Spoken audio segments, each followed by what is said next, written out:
اعوذ باللہ من الشیطان الرجیم بسم اللہ الرحمن الرحیم الحمد للہ رب العالمین الرحمن الرحیم مالک یوم الدین ایاک نعبد و ایاک نستعین اہدنا الصراط المستقیم صراط الذين أنعمت عليهم غير المغضوب عليهم ولا الضالين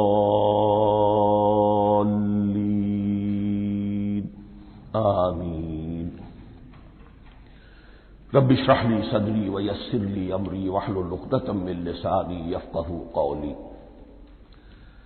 اللهم ربنا ألهمنا رشدنا وأعذنا من شرور أنفسنا اللهم أرنا الحق حقا وارزقنا اتباعه وأرنا الباطل باطلا وارزقنا اجتنابه اللهم ربنا يسر لنا أمورنا كلها وأتمم لنا بالخير وتقبل منا فإنك خير المتقبلين آمين يا رب العالمين. معزز حاضرین اور محترم خواتین، ہم اللہ کے نام سے اس سال کی نماز تراویح کے ساتھ دورہ ترجمہ قرآن کا آغاز کر رہے ہیں. اس سے پہلے میں عرض کر چکا ہوں کہ اب میری عمر بھی کافی ہو چکی ہے، قمری حساب سے 68 برس مکمل ہو چکے ہیں اور مختلف قسم کے عوارض بھی مجھے لاحق ہیں،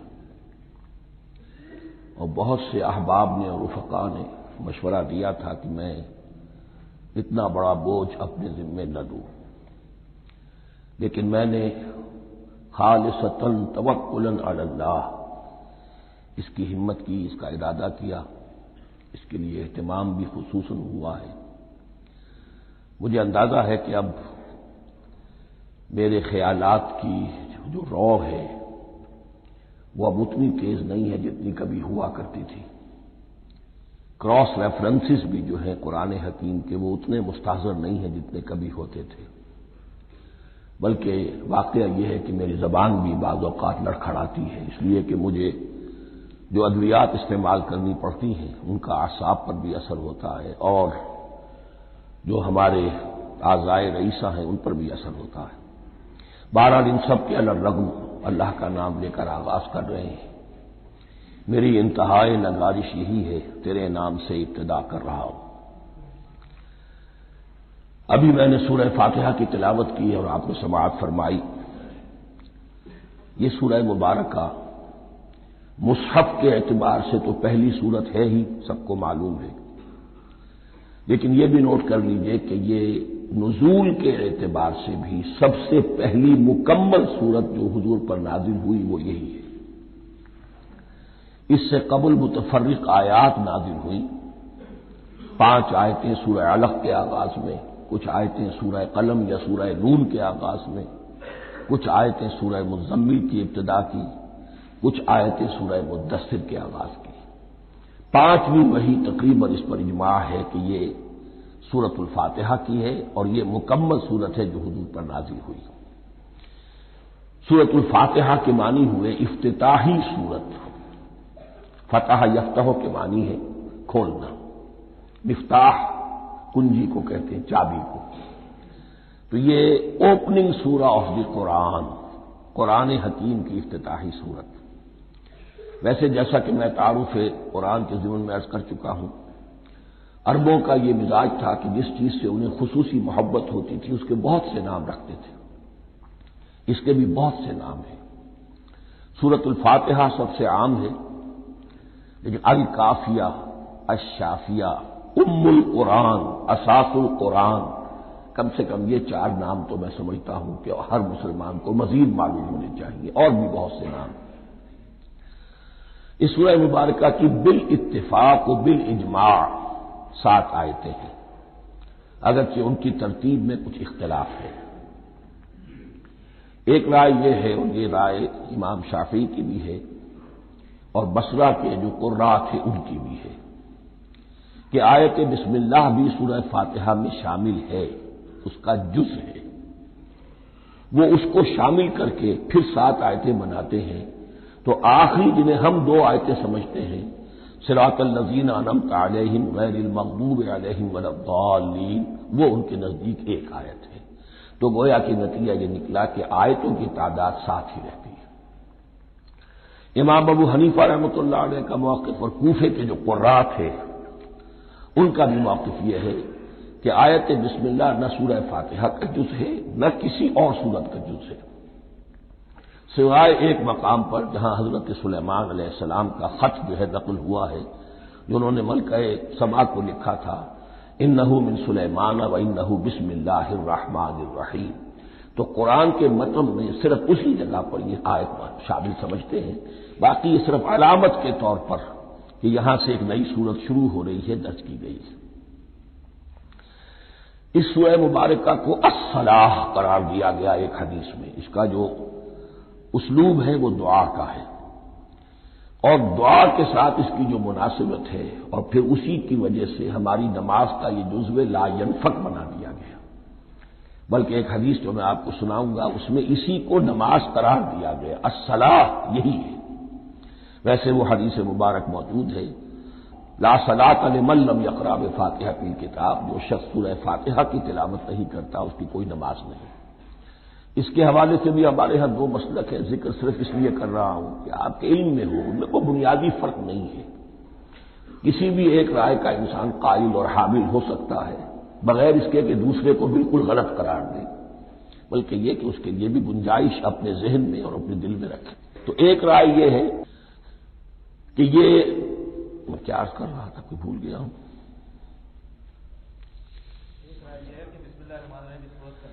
جی، اور دوسری آیت یہ ہے کہ اس کا حصہ نہیں ہے، اسی اعتبار سے یہ کہ یہ سورہ مبارکہ نماز میں پڑھی جانی ضروری ہے، لا صلاۃ لمن لم یقرأ بفاتحۃ الکتاب۔ البتہ یہ اختلاف ہے، یہ بات جو میں ذکر کر رہا تھا جو ذہن سے نکل گئی، کہ آیا مقتدی جو ہے امام کے پیچھے کھڑا ہو کر جب نماز پڑھ رہا ہو تو کیا اس صورت میں بھی اس کے لیے لازم ہے کہ سورہ فاتحہ پڑھے؟ اس میں 2 رائے ہو گئی، بلکہ 3۔ ایک رائے انتہائی ہے اور وہ فقہ حنفی کی طرف منسوب ہے کہ اگر آپ امام کے پیچھے مقتدی کی حیثیت سے نماز پڑھ رہے تو کسی بھی رکعت میں آپ سورہ فاتحہ نہیں پڑھیں گے۔ ایک دوسری بالکل برعکس رائے ہے، وہ امام شافعی رحمۃ اللہ علیہ کی ہے کہ ہر حالت میں چاہے امام جہری رکعت پڑھا رہا ہو جس میں وہ بلند آواز سے سورہ فاتحہ پڑھ رہا ہو، اور چاہے وہ سری رکعت ہو، ہر حالت میں مقتدی کو بھی پڑھنی ہے۔ ایک تیسری رائے بین ہے، وہ امام مالک کی ہے رحمۃ اللہ علیہ، کہ جو سری رکعت ہے جس میں کہ امام بھی خاموشی سے پڑھ رہا ہے مقتدیوں کو بھی پڑھنی چاہیے، جو جہری رکعت ہے جس میں کہ امام بلند آواز سے پڑھ رہا ہے اس میں مقتدیوں کو خاموش رہ کر پوری توجہ جو ہے سننے پر صرف کر دینی چاہیے۔ اذا قرئ القرآن فاستمعوا له وانصتوا، جب قرآن پڑھا جا رہا ہو تو پوری توجہ اس کے پڑھنے پر مرکوز کر دو اور خود خاموش رہو۔ میرے اپنی رائے میں یہ تیسری رائے سب سے زیادہ صائب ہے، اور اس میں کسی طرح کی بھی کوئی پیچیدگی پیدا نہیں ہوتی۔ بہرحال اس سورہ مبارکہ کا جو اسلوب ہے میں نے عرض کیا دعائیہ ہے، البتہ قرآن مجید کے علم اور حکمت کے اعتبار سے، اس کے فلسفے کے اعتبار سے ایک بات سمجھ لینی چاہیے۔ قرآن کا فلسفہ یہ ہے کہ بنیادی ہدایت ہر انسان کے دل میں موجود ہے، بالقوہ، پوٹینشلی۔ یہ جو قرآن مجید یا اللہ کی کتابیں نازل ہوتی ہیں یہ انہیں ایکٹیویٹ کرتی ہیں، وہ اندر کی جو ڈورمنٹ کانشسنس ہے، خوابیدہ شعور جو ہے اسے بیدار کر کے، اور پھر یہ کہ اسے اجاگر کرتی ہیں۔ ہر سلیم الفطرت انسان اور سلیم العقل انسان، 2 سلامتی شرط ہیں۔ سلیم الفطرت، نیچر پرورٹڈ نہ ہو، فطرت مسخ نہ ہو گئی ہو، عقل سلیم ہو۔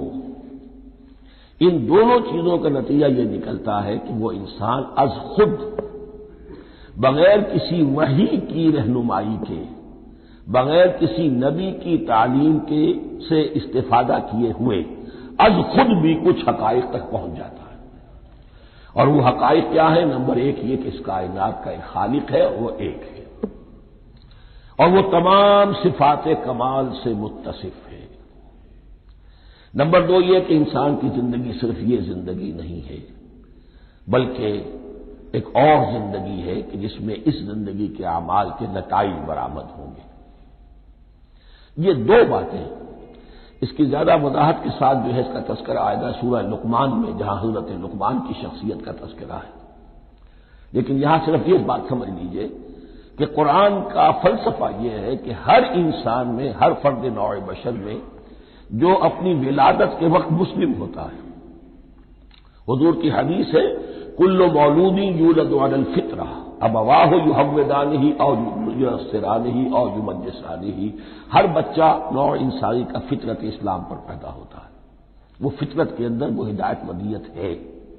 اب اگر وہ فطرت بس نہیں ہوئی اور عقل جو ہے وہ صحیح رخ پر کام کر رہی ہے تو ان دو حقائق تک وہ انسان خود پہنچ جائے گا، لیکن ان دونوں حقائق تک پہنچنے کے بعد اب وہ دست بستہ دعا کرے گا کہ اے رب اب مزید ہدایت تو مجھے عطا فرما۔ ایک تو یہ کہ میں کیا کروں کیا نہ کروں، میری عقل اس میں ٹھوکر کھا سکتی ہے، میں کسی اچھی چیز کو بری سمجھ سکتا ہوں، کسی بری کو اچھی سمجھ سکتا ہوں، تو مجھے صحیح راستہ، صحیح راہ ہدایت پر چلا۔ یہ دعا ہے جو انسان کرتا ہے جبکہ وہ ایمان باللہ اور ایمان بالآخرہ تک خود پہنچ چکا ہوتا ہے، اور یہ سمجھتا ہے کہ صحیح زندگی کا رخ یہی ہے کہ جس رب کو میں نے پہچانا ہے کہ وہ اس کائنات کا خالق ہے اور مالک ہے اور رب ہے، میں اس کی بندگی کروں، اس کی اطاعت کروں، اس کا حکم مانوں، اس کے راستے پر چلوں، لیکن وہ راستہ کون سا ہے؟ اس کے لیے پھر دست بدعا ہوتا ہے کہ پروردگار تو میری رہنمائی فرما۔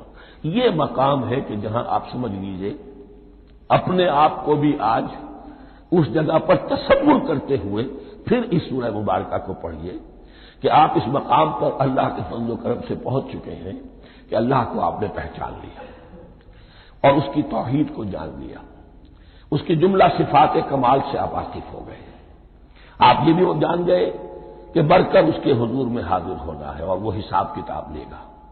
پھر آپ نے یہ عہد بھی کر لیا کہ اب زندگی گزارنی ہے اس رب کی بندگی میں، اسی کی فرما برداری میں۔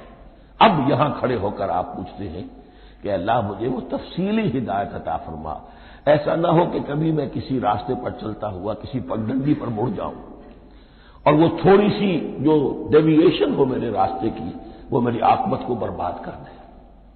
یک لحظہ غافل گشتم و صد سال راہم دور شد، اس لیے کہ ہوتا یہی ہے سیدھے راستے سے ذرا سی کوئی پگڈنڈی جو ہے تھوڑے سے اینگل پر نکلی ہے، لیکن جب چلتے جائیں گے آپ تو جتنے آگے بڑھیں گے اس پر، اس راہ صراط مستقیم سے آپ اتنے ہی زیادہ دور ہوتے چلے جائیں گے۔ یہ ہے قرآن مجید کے حکمت اور فلسفے کے اعتبار سے اس سورہ مبارکہ کا مقام۔ اب آئیے ہم بسم اللہ کرتے ہیں۔ بسم اللہ الرحمن الرحیم، شروع کرتا ہوں میں اللہ کے نام سے جو رحمان اور رحیم ہے۔ اس پر کچھ گفتگو ہو چکی ہے تعارف قرآن کے ضمن میں کہ رحمان اور رحیم دو نام ہیں کہ جو رحمت کے مادے سے نکلتے ہیں۔ رحمان میں اللہ تعالی کی رحمت کا جوش ہے، جانی کیفیت، طوفانی کیفیت، اور رحیم میں اللہ تعالی کی رحمت کا دوام اور تسلسل۔ یہ دونوں کیفیات اللہ کی رحمت میں بیک وقت موجود ہیں، جس کا ہم تصور نہیں کر سکتے۔ ہم سمندر کو دیکھتے ہیں، متلاطم سمندر ہے، اس میں ہیجان ہے، طوفان ہے۔ دریا کو دیکھتے ہیں کہ وہ سکون کے ساتھ چل رہا ہے، خاموشی سے چل رہا ہے، بہہ رہا ہے، بس تسلسل کے ساتھ بہہ رہا ہے۔ ہم ان دونوں کیفیات کو علیحدہ علیحدہ دیکھتے ہیں تو ہمارا ذہن ان دونوں کو بیک وقت اس کا تصور نہیں کر سکتا، تخیل ممکن نہیں۔ لیکن اللہ کی رحمت کی یہ دونوں شانیں مستقلاً ہر وقت موجود ہیں بیک وقت، اسی لیے ان دونوں کے درمیان کہیں حرف عطف نہیں آئے گا۔ بسم اللہ الرحمن الرحیم، الحمد للہ رب العالمین، کل حمد، اور حمد کو ذہن میں رکھ لیجئے، حمد مساوی ہے تعریف جمع شکر۔ عام طور پر ترجموں میں ایک لفظ لایا جاتا ہے، کل تعریف اللہ کے لیے، یہ کافی نہیں ہے۔ تعریف آپ کسی شے کی کر سکتے ہیں جس میں کوئی حسن ہے، خوبی ہے، کسی بھی اعتبار سے، خواہ آپ کو اس کے حسن و خوبی سے کوئی فائدہ حاصل نہیں ہو رہا۔ ایک پھول ہے، بہت خوبصورت ہے، بس ٹھیک ہے، خوبصورت ہے، آپ نے کہا، تعریف کر دی۔ شکر کرتے ہیں آپ اس شے کا جس سے آپ کو کوئی فائدہ پہنچا ہو، استفادہ ہوا ہو، آپ کی کوئی ضرورت پوری ہوئی ہو، آپ کی کوئی مشکل رفع ہوئی ہو۔ اور آپ دیکھیں گے کہ حمد میں یہ شکر کا پہلو غالب ہے۔ جتنی بھی دعائیں ہیں حضور سے منقول، شکر کے مقام پر وہاں حمد آتا ہے۔ بھوک لگی ہوئی تھی، کھانا کھایا، الحمدللہ الذی اطعمنی وسقانی۔ اب یہاں دیکھیے ترجمہ تعریف نہیں، شکر ہے اس اللہ کا جس نے مجھے کھلایا اور پلایا۔ آپ بیت الخلاء سے باہر آئے، نجاستیں آپ سے دور ہو گئی، طبیعت میں انشراح ہوا، الحمدللہ الذی اذھب عنی الاذی وعافانی۔ وہ شکر ہے اس اللہ کا جس نے اذیت بخش چیزیں مجھ سے دور کر دی اور مجھے عافیت بخشی۔ تو یہ الحمدللہ رب العالمین، اللہ تعالیٰ کا حسن و کمال اور حسن و جمال اپنی جگہ بھی اس انتہا کا ہے کہ جتنی تعریف اس کا حق ہے ہم کر ہی نہیں سکتے، لیکن اس کے احسانات اور انعامات ہم پر اتنے ہیں کہ ہم ان کو بھی گن نہیں سکتے۔ لہذا ایک ہی احساء ہم نے کر دیا الف لام کے ساتھ، الحمدللہ رب العالمین۔ تمام تعریفیں اور کل شکر اللہ کے لیے ہیں کہ جو تمام جہانوں کا پروردگار ہے، رب ہے، مالک ہے۔ رب میں ایک مفہوم ہوتا ہے ربوبیت کا، اور اس میں مفہوم شامل ہوتا ہے تربیت کا، ربیانی صغیرہ۔ تو مالک ہونا اور تربیت دینا، آپ جس شے کے مالک ہوں گے آپ چاہیں گے اس میں بڑھوتری ہو، اس میں اضافہ ہو، وہ نشو و نما پائے۔ تو یہ دونوں چیزیں آپس میں ایک دوسرے کا جڑی ہوئی ہیں، پروردگار بھی اور مالک بھی۔ عام طور پر عربی میں رب کا لفظ مالک کے لیے آتا ہے، رب البیت، رب الدار، رب المال۔ تو مالک وہاں پر ظاہر بات ہے کہ اس سے مراد کیا ہے، مال والا، گھر والا، گھر کا مالک۔ تو کل شکر اور کل تعریف اس اللہ کے لیے ہے جو تمام جہانوں کا مالک بھی ہے اور پروردگار بھی ہے۔ الرحمن الرحیم، رحمان ہے اور رحیم ہے۔ اب دوبارہ اس کی میں وضاحت نہیں کروں گا۔ مالک یوم الدین، یوم دین کا مختار مطلق ہے۔ دین عربی زبان میں کہتے ہیں بدلے کو، دناہم کما دانو، کما تدینو تو دانو، یہ کہاوت ہے۔ جیسے اردو میں ہم کہتے ہیں جیسا کرو گے ویسا بھرو گے، کما تدینو تو دانو، تو یہ ہے بدلہ۔ اس کا بنیادی مفہوم جو ہے وہ بدلہ ہے۔ تو بدلے کا ایک دن ہے جس دن فیصلہ ہوگا کہ کون کیا کما کر لایا ہے، اسے کیا بدلہ ملنا چاہیے۔ آیا اس کا برائیوں کا پلڑا بھاری ہے کہ اسے سزا ملنی چاہیے، یا اس کی حسنات اور نیکیوں کا پلڑا بھاری ہے کہ اسے جزا ملنی چاہیے، اس کا انعام اور اکرام کے ساتھ معاملہ کیا جانا چاہیے۔ وہ ایک دن ہے، اسے ہم یوم القیامہ کہتے ہیں۔ اور لیکن اصل بات جو یہاں کہی گئی، یعنی ایک جملے میں تین باتوں کا اعتراف ہو رہا ہے۔ بعث بعد الموت، ایک دن آئے گا کہ ہم مرنے کے بعد تمام انسان اٹھا لیے جائیں گے، پھر حساب و کتاب، پھر اللہ کے ہاں حاضری ہوگی اور حساب کتاب ہوگا۔ اور تیسرے یہ کہ اس حساب کتاب کے دن کا مختار مطلق اللہ ہے، یعنی کسی اور کو اپنے ذہن میں سہارا بنا کر آپ زندگی گزاریں کہ وہ مجھے چھڑا لے گا، یا وہ ہستی جو ہے اتنی زوردار ہے کہ وہ مجھے بچا لے گی، اس سے اپنے دل کو، اپنے ذہن کو بالکل پاک کر لیجیے۔ مالک یوم الدین، ایک دوسری جگہ پر قرآن میں آیا ہے، اس روز کوئی پکارنے والا پکارے گا، لمن الملک اليوم للہ الواحد القہار، آج کے دن کس کا اختیار مطلق ہے؟ اور پھر کہا جائے گا اللہ کے لیے، الواحد قہار، جو پوری طرح چھایا ہوا ہے، بس تولی ہے۔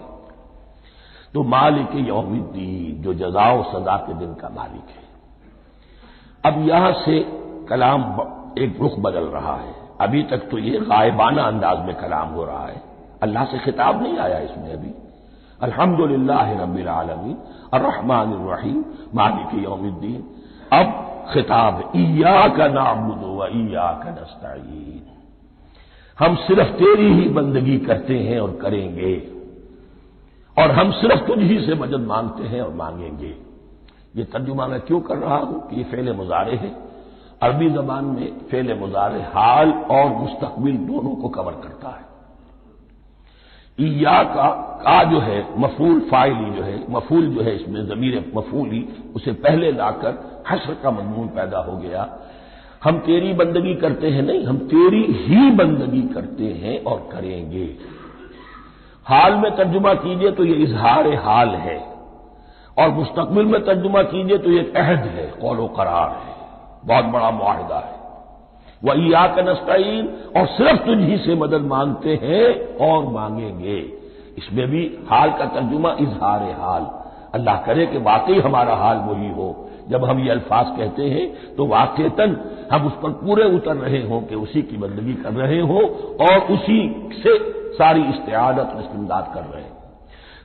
جہاں تک مستقبل کا تعلق ہے وہ پھر ایک عہد ہے۔ اہدنا الصراط المستقیم، یہ مقام وہ آ گیا کہ یہاں تک تو اے پروردگار ہم پہنچ گئے، تیرے فضل سے، تیرے کرم سے۔ فطرت سلیمہ بھی تیری عطا کردہ تھی، عقل سلیم بھی تیری ودیعت کردہ تھی، ان دونوں کی روشنی سے ہم یہاں تک تو پہنچ گئے۔ اب ہماری جو ضرورت ہے، احتیاج ہے، وہ کیا ہے؟ اہدنا الصراط المستقیم، ہدایت بخش ہمیں سیدھے راستے کی۔ یہاں دو باتیں سمجھ لیجئے، انفرادی سطح پر انسان کے لیے نہ معلوم کتنے مرحلے آتے ہیں ہر روز کہ جس میں وہ ایک ٹھٹک کر کھڑا ہو جاتا ہے، یہ کروں یا یہ کروں، دو آلٹرنیٹو سامنے آ رہے ہیں، فیصلہ کرنا مشکل ہو رہا ہے، قدم قدم پر ہدایت کی ضرورت ہے۔ اور اجتماعی طور پر نوع انسانی تین بڑے بڑے تمدنی مسائل میں واقعہ یہ ہے کہ تسلیم کر لیا جانا چاہیے کہ عقل انسانی اس کو راستہ نہیں دکھا سکتی۔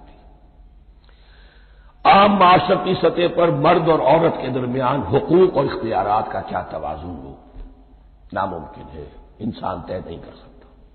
انسان یا مرد ہے یا عورت ہے، عورت سوچے گی اپنے جذبات کا، اپنے خیالات کا لحاظ رکھے گی، مرد کے جذبات و احساسات کا اس کا کوئی تصور ہی ممکن نہیں۔ مرد سوچے گا اسے اپنے احساسات معلوم ہے، لیکن یہ کہ عورت کے احساسات سے وہ نابلد ہے، ان کو محسوس کر ہی نہیں سکتا، لا محالہ وہ اپنے بارے میں وہ جو بھی نظام بنائے گا اس میں وہ اپنی بالادستی رکھے گا۔ وہ تو ایک ہی ہستی ہو سکتی ہے کہ جو دونوں کی خالق ہے، مرد کی بھی عورت کی بھی، اور اس کو دونوں سے محبت ہے، دونوں کا خیر خواہ ہے، دونوں کا رب ہے، دونوں کو پروان چڑھانا چاہتا ہے۔ اسی طرح فرد اور معاشرہ یا ریاست، حکومت اور ریاست ہمیشہ یہ چاہتی ہے کہ سارے اختیارات ہمارے ہاتھ میں آ جائیں، ٹوٹلیٹیرین سوسائٹی ہو، بس ہم حکم دیں اور لوگ اس پر چلیں۔ افراد یہ چاہتے نہیں، ہمیں آزادی ہونی چاہیے۔ اب آپ دیکھیے کہ دنیا میں کتنے جھگڑے چلتے ہیں اسی پر، فریڈم فریڈم فریڈم۔ وہ فریڈم واقعتاً اپنی جگہ پر ایک شے ہے، افراد کی آزادی ہونی چاہیے، لیکن افراد کی آزادی اتنی نہ ہو جائے کہ وہ مادر پدر آزاد ہو جائے، کوئی قانون، کوئی قاعدہ، کوئی اخلاقی، کوئی حدود اور قیود جو ہے ان کا پابند نہ رہے۔ تو اب کہاں ہے وہ نقطہ اعتدال کہ جس میں انسان کی انفرادی آزادی، انفرادی اختیار اور ادھر اجتماعی مصلحتیں جو ہیں ان کو بیلنس کیا جا سکے؟ انسان طے نہیں کر سکتا، صرف اللہ ہی اس کے لیے نظام دے سکتا ہے۔ تیسرا مسئلہ ہے سرمایہ اور محنت، اس میں کیا توازن ہو؟ سرمایہ اور محنت دونوں مل کر کچھ بنا رہے ہیں، کچھ پروڈیوس کر رہے ہیں۔ اب اس میں نفع جو ہوا ہے اس میں سرمایہ کا کتنا حصہ ہونا چاہیے اور لیبر کا کتنا ہونا چاہیے، کون طے کر سکتا؟ اس کے لیے بھی کہ ایسا نہ ہو کہ سرمایہ داری جو ہے آکاش بیل بن کر پورے معاشرے پر چھا جائے اور غریب بیچارہ، مزدور بیچارہ، کاشتکار بیچارہ وہ گویا کہ چکی کے دو پارٹوں میں پس کر رہ جائے، اس کی کوئی حیثیت نہ رہ جائے۔ لیکن یہ کہ دوسری طرف اگر یہ کہ مزدور کا جو حق ہے اس سے زیادہ اس کو دے دیا جائے تو سرمایہ جو ہے وہ سکڑ جائے گا، شائی ہو جائے گا، وہ پھر میدان میں نہیں آئے گا۔ کیا کیا جائے؟ کون سا نقطہ عدل و اعتدال ہے؟ یہ تین مسائل ایسے ہیں، اہدنا الصراط المستقیم۔ تو یوں سمجھیے کہ ایک جو بنیادی ہدایت تھی، ایک اللہ کو پہچان لینا، یہ جان لینا کہ کل حسن و جمال اور تمام انعام و اکرام کا منبع اس کی ذات ہے، وہ رحمان ہے اور رحیم ہے، اور یہ جان لینا کہ مرنے کے بعد جی اٹھنا ہے، حساب کتاب ہے، فیصلہ ہوگا جزا و سزا کا، اور مختار مطلق اس دن کا اللہ ہے۔ پھر یہ عہد کر لینا ایاک نعبد و ایاک نستعین، اس کے بعد دعا، پروردگار ہمیں ہدایت پر قائم رکھ، ہماری ہدایت میں اضافہ فرما۔ اس ہدایت کے لفظ کو سمجھ لیجئے، بنیادی ہدایت، تفصیلی ہدایت، قدم قدم پر ہدایت، ہدایت پر ہدایت۔ والذین اہتدوا زادہم ہدی، جو لوگ ہدایت کے راستے پر آتے ہیں اللہ ان کی ہدایت میں اضافہ کرتا ہے۔ تو یہ قدم قدم پر ہمیں ہدایت کی ضرورت ہے اور مرحلہ وار ضرورت ہے۔ ہدایت اس کو بھی کہتے ہیں کہ کسی نے آپ سے کوئی پتہ پوچھا، آپ نے کہا ادھر جانا، پھر دوسری گلی میں مڑنا، پھر جانا دو تین لائٹیں چلے جانا، پھر مڑنا، وغیرہ وغیرہ، یہ بھی ہدایت ہے، نظری طور پر آپ نے بتایا ہے۔ ایک ہدایت یہ ہوئی کہ بھائی میں چلتا ہوں آپ کے ساتھ، میں آپ کو وہاں تک پہنچا دوں گا تاکہ آپ کو دقت نہ ہو، آپ نے منزل تک پہنچا دیا۔ ان دونوں کے درمیان، یہ تو میں نے ایک فرد کی مثال دی ہے، اللہ اور بندے کے درمیان نہ معلوم کتنے مراحل ہیں ہدایت کے۔ تو کسی وقت بھی انسان اپنے آپ کو ہدایت خداوندی سے مستغنا نہیں سمجھ سکتا، اور نہیں تو پروردگار جو ہدایت دی ہے اس کو ہدایت پر قائم رکھ۔ کیا پتہ شیطان کا کوئی حملہ، کیا پتہ ہمارے نفس کی کوئی شرارت کسی ایسے رخ پر ہمیں ڈال دے کہ اب تک کی ساری کمائی بھی ضائع ہو جائے۔ لہذا یہ نہ سمجھیے کہ جب یہ ساری چیزیں ان کو معلوم تھی، ان چیزوں کا تو اقرار کر رہے تو اب ہدایت کون سی مانگ رہے ہیں؟ تو ہدایت کا تو بڑا میدان کھلا ہوا ہے، اور اس ہدایت کی وہ جو میں نے آخری شکل آپ کو بتائی ہے کہ منزل مقصود تک پہنچا دے، یہ ہدایت بھی قرآن مجید میں اس معنی میں بھی لفظ آیا ہے کہ اہل جنت جب جنت میں داخل ہوں گے تو جو ترانہ حمد ان کی زبان پر اس وقت ہوگا وہ کیا ہے؟ الحمدللہ الذی ہدانا لہذا وما کنا لنہتدی لولا ان ہدانا اللہ، کل شکر اس اللہ کا جس نے ہمیں یہاں تک پہنچا دیا، ہدایت دی جہاں تک پہنچا دیا، اور ہم ہرگز نہ پہنچ پاتے، ہم ہرگز ہدایت یافتہ نہ ہو سکتے اگر اللہ ہی ہمیں ہدایت نہ دیتا۔ اہدنا الصراط المستقیم، سیدھا راستہ، صراط الذین انعمت علیہم، اب اس کی مزید وضاحت ہے، راستہ اس کا ان لوگوں کا جن پر تیرا انعام ہوا۔ یہ کون لوگ ہیں؟ اس کی وضاحت آپ کو ملے گی سورہ نساء میں، من یطع اللہ والرسول فاولئک مع الذین انعم اللہ علیہم من النبیین والصدیقین والشہداء والصالحین۔ چار طبقات ہیں منعم علیہم جن پر اللہ کا انعام ہوا ہے۔ چوٹی پر انبیاء کرام، اس کے بعد صدیقین کرام، اس کے بعد شہداء عظام، اس کے بعد عام صالح مسلمان، صالح ہو۔ یہ بیس لائن ہے، اس سے اوپر کا درجہ شہداء کا ہے، اس سے اوپر کا درجہ صدیقین کا ہے، اور پھر اس سے اوپر کا درجہ انبیاء کا ہے۔ انبیاء میں سے پھر وہ بھی ہوتے ہیں کہ جو اولو العزم میں من الرسل ہیں، لیکن یہ چار طبقات ہیں، ان کے راستے پر ہمیں چلا۔ غیر المغضوب علیہم ولا الضالین، جو مغضوب علیہم نہیں ہوئے، جن پر تیرا غضب نہیں ہوا، اور غضب ہوتا ہے ان پر کہ جو ہدایت کے واضح ہونے کے بعد ہدایت کو ترک کر دیں، وہ ہے مغضوب علیہم۔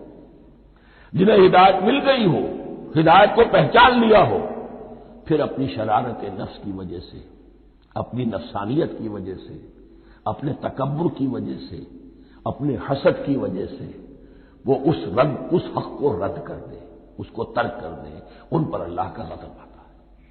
اور اس میں اس کی بہت بڑی مثال تاریخ کے اعتبار سے یہودی ہے۔ اللہ نے انہیں ہدایت دی، کتابیں عطا کی، تورات، انجیل، زبور، سینکڑوں نبی ان میں مبعوث کیے، 1400 برس تک نبوت کا تار ٹوٹا ہی نہیں، مسلسل۔ ابتدا میں بھی 2 نبی، موسیٰ اور ہارون، اور اختتام پر بھی 2 نبی، عیسیٰ اور یحییٰ علیہ الصلاۃ والسلام، اور ان کے مابین کوئی لمحہ نہیں آیا ہے تاریخ بنی اسرائیل میں جبکہ کوئی نہ کوئی نبی موجود نہ ہو۔ لیکن انہوں نے اپنی شرارت نفس کی وجہ سے ہدایت تورات سے بھی منہ موڑا، اور پھر سب سے بڑی بات یہ کہ ہدایت محمدی سے، ہدایت قرآنی سے بھی صلی اللہ علیہ وسلم منہ موڑا، وہ ہے مغضوب علیہم ولا الضالین، اور نہ ہی گمراہ ہوئے۔ یہ لفظ جو آتا ہے عربی زبان میں گمراہ کا بھی ہے اور تلاش حق میں بھٹکنے والے کا بھی ہے۔ ایک وہ شخص ہے جس پر حق ابھی واضح نہیں ہوا، وہ تلاش میں ہے، اس کے لیے بھی ضال کا لفظ آئے گا۔ اسی طرح کوئی شخص کسی کے عشق اور محبت میں ایسا ہو جائے، دیوانہ ہو جائے، اس کو بھی ضال کہتے ہیں، یعنی اس کے اوپر جذبات کا اتنا غلبہ ہو گیا ہے کسی کی محبت اور عشق کی بنا پر۔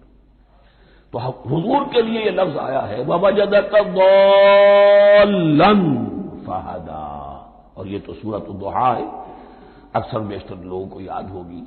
تو یہ جو ضال کا لفظ ہے اس میں سمجھ لیجئے ضروری نہیں ہے کہ وہ گمراہ ہو، بلکہ وہ بھی کہ جو ابھی راہ ہدایت کی طلب میں اس کے حصول کے لیے اس کی تلاش میں کوشاں ہے، اور وہ بھی کہ جو کسی مغالطے کی وجہ سے حق سے منحرف ہو جائے۔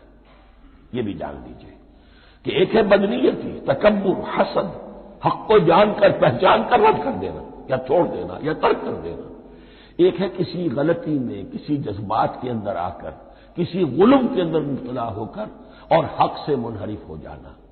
اس کی جو سب سے بڑی مثال ہے وہ نصارہ ہے، عیسائی ہے۔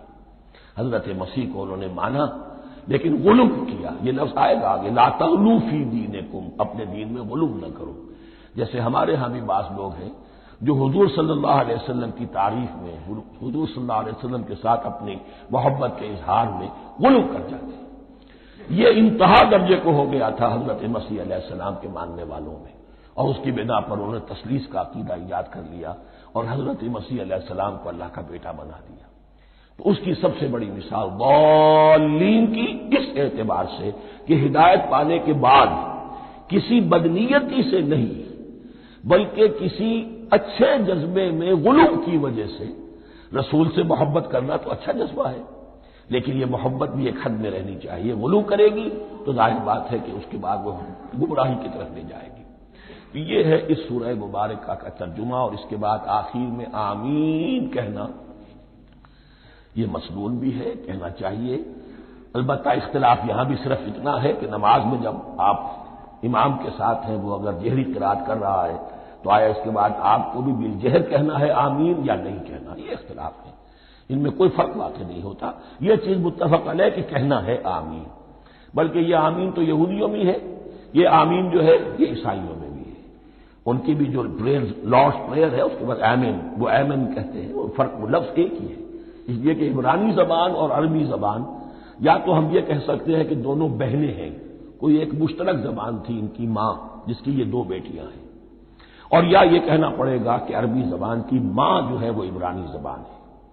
بہرحال بڑا قریبی رشتہ عربی کا اور عبرانی کا ہے، اس اعتبار سے وہ آمین۔ اب آپ کو معلوم ہے ہم السلام علیکم وہ کہتے ہیں، وہ سلام کہتے ہیں، فرق کیا ہے؟ وہ تو تلفظ کا فرق ہے۔ اسی طریقے سے اور بہت سے الفاظ ہیں، ان میں بعد میں بتا۔ اب میں اس سورہ مبارکہ کے بارے میں خاص حدیث آپ کو سنانا چاہتا ہوں، اور اسی سے در حقیقت جو امام ابو حنیفہ کا موقف ہے رحمۃ اللہ علیہ، اس کی حقانیت مزید مبرہن ہو جائے گی۔ یعنی کیا کہ آیت بسم اللہ سورہ فاتحہ کا جز نہیں ہے، سورہ فاتحہ الحمدللہ رب العالمین سے شروع ہوتی ہے۔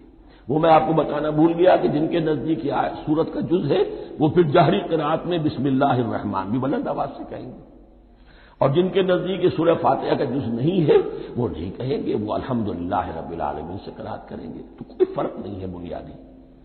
یہ حدیث جو ہے یہ مسلم شریف میں ہے اور حدیث قدسی ہے، اس کے راوی حضرت ابو ہریرہ ہے رضی اللہ تعالی عنہ، اور اس حدیث نے اس صورت کے مضامین کا نہایت عمدہ تجزیہ کر دیا ہے۔ حدیث کے الفاظ سن لیجئے، قسمت الصلاۃ بینی و بین عبدی نصفین۔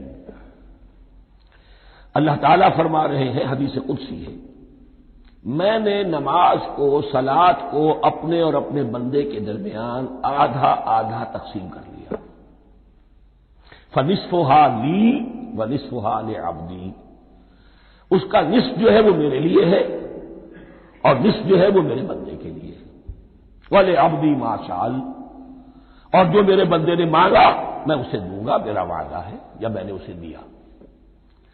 اس کے بعد اس کی تفصیل آتی ہے، اذا قال العبد، جب بندہ کہتا ہے الحمدللہ رب العالمین، قال اللہ حمدنی عبدی، جب بندہ کہتا ہے الحمدللہ رب العالمین، اللہ فرماتا ہے میرے بندے نے میری حمد کی۔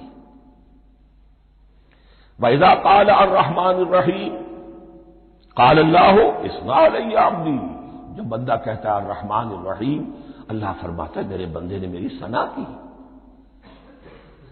وَإِذَا قَالَ مَالِكِ يَوْمِ الدِّينِ قَالَ اللَّهُ تَعَالَىٰ مَجَّدَنِي عَبْدِي، میرے بندے نے میری تمجید بیان کی، میری بزرگی بیان کی۔ اب یہ تین آیتیں ہو گئیں، تینوں میں اللہ کی حمد ہے، ثنا ہے، تمجید ہے۔ یہ تین آیتیں خالص اللہ کے لیے ہو گئی۔ اب چوتھی آیت آئی، ایاک نعبد و ایاک نستعین۔ اس کے بارے میں جب بندہ کہتا ہے اذا قال العبد ایاک نعبد و ایاک نستعین قال اللہ تعالی ھذا ما بینی و بین عبدی ولعبدی ما سأل، یہ میرے اور میرے بندے کے درمیان ہے۔ یہ تو یوں سمجھیے یہ گرا لگ گئی ہے میرے اور میرے بندے کے مابین۔ اس نے مجھ سے قول و قرار کیا ہے، اس نے میری بندگی کا اعتراف کیا ہے، اس نے تسلیم کیا ہے کہ میری ہی بندگی کرتا ہے اور کرے گا، اور مجھ سے مدد چاہیے ہے۔ ھذا ما بینی و بین عبدی، یہ معاہدہ ہے، معاہدہ دو فریقوں کے مابین ہوتا، یہ میرے اور میرے بندے کے مابین ہے۔ والے عبدی ما سأل، اور میں نے اپنے بندے کو دیا جو اس نے مانگا، وہ میری مدد چاہتا ہے، میری مدد اس کے شامل حال رہے گی۔ وَإِذَا قَالَ، اور جب بندہ کہتا ہے اهْدِنَا الصِّرَاطَ الْمُسْتَقِيمَ صِرَاطَ الَّذِينَ أَنْعَمْتَ عَلَيْهِمْ غَيْرِ الْمَغْضُوبِ عَلَيْهِمْ وَلَا الضَّالِّينَ قَالَ اللَّهُ تَعَالَىٰ هَٰذَا لِعَبْدِي وَلِعَبْدِي مَا سَأَلَ، یہ تین آیتیں یہ میرے بندے کے لیے، اهْدِنَا الصِّرَاطَ الْمُسْتَقِيمَ، اسی صراط مستقیم کی وضاحت ہے مثبت، صراط الذین انعمت علیہم، اسی صراط مستقیم کی وضاحت ہے منفی انداز میں، غیر المغضوب علیہم ولا الضالین۔ یہ سب میرے بندے کے لیے ہے اور میں نے اپنے بندے کو دیا جو اس نے مانگا۔ اس کو میں نے ایک مرتبہ یہ ترازو کی شکل میں اس کو لکھوایا تھا۔ دیکھیے یہ ایاک نعبد و ایاک نستعین، یہ ہے وہ ترازی کی وہ ڈنڈی، واو جو ہے ایاک نعبد و ایاک نستعین، واو جو ہے گویا کہ وہ مٹھ ہے جس سے کہ ترازو کو پکڑا جاتا ہے۔ ادھر ایک پلڑا ہے جس کی تین آیتیں ہیں، الحمدللہ رب العالمین الرحمن الرحیم مالک یوم الدین۔ اس کا نتیجہ کیا نکلا؟